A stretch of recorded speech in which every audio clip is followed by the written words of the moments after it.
Hi, my name is Dashka Slater, and I write books for kids and books for adults.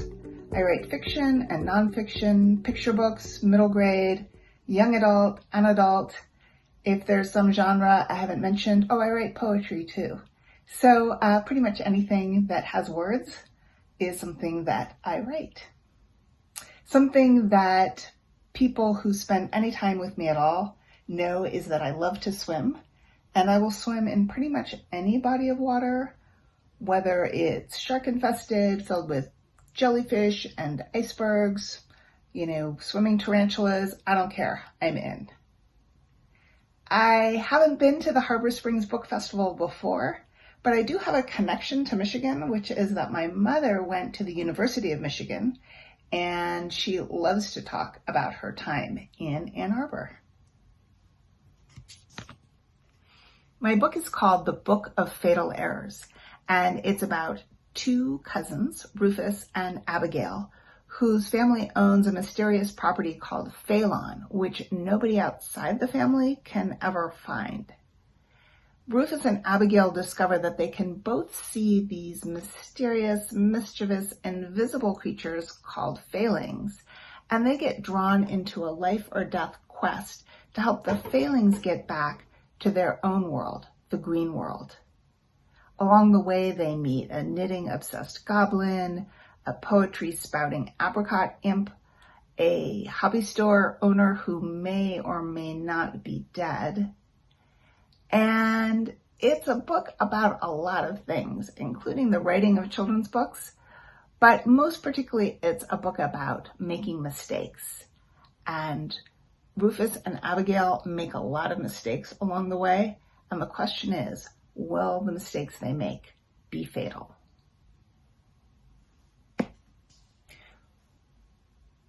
When I was growing up, I decided that I wanted to read my way through the children's section of the public library.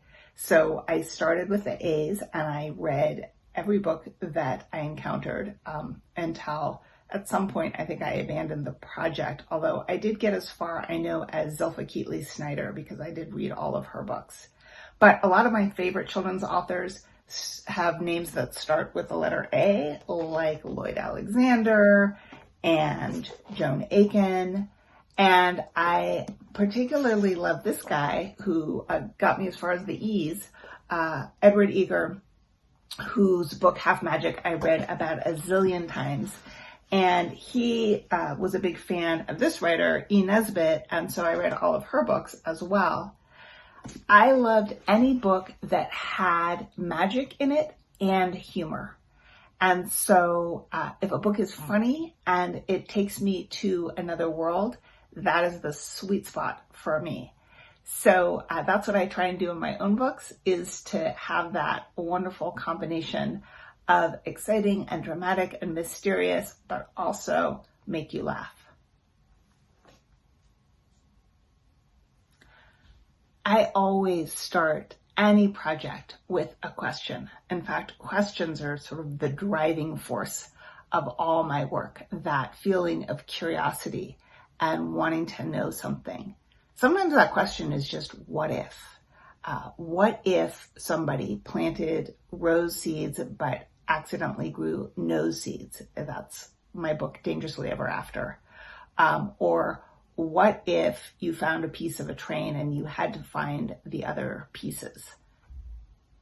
That's the Book of Fatal Errors.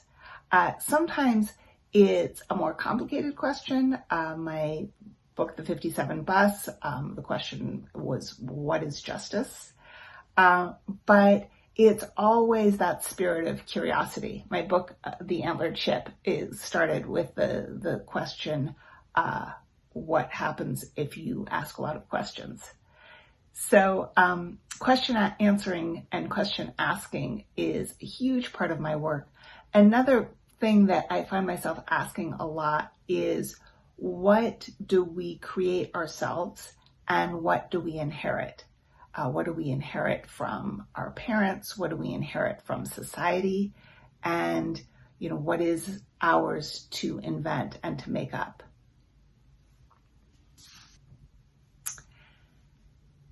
I want to leave the reader for any of my books with some sense of how amazing and complicated the world is. But for my book, The Book of Fatal Errors, I want readers to think about mistakes and the gift that mistakes give us. Towards the end of the book, Rufus says, without mistakes, there wouldn't be stories. And as somebody who makes mistakes pretty constantly and has gotten a lot of good stories out of them, that is the gift that I want to give to young readers for sure, is that in our perfectionistic time, it is absolutely fine and in fact required to make mistakes. The one book I'd like to read again for the first time would be Through the Looking Glass by Lewis Carroll. If I had to pick one body of water, the ocean. True or false, Oxford, all the way? False.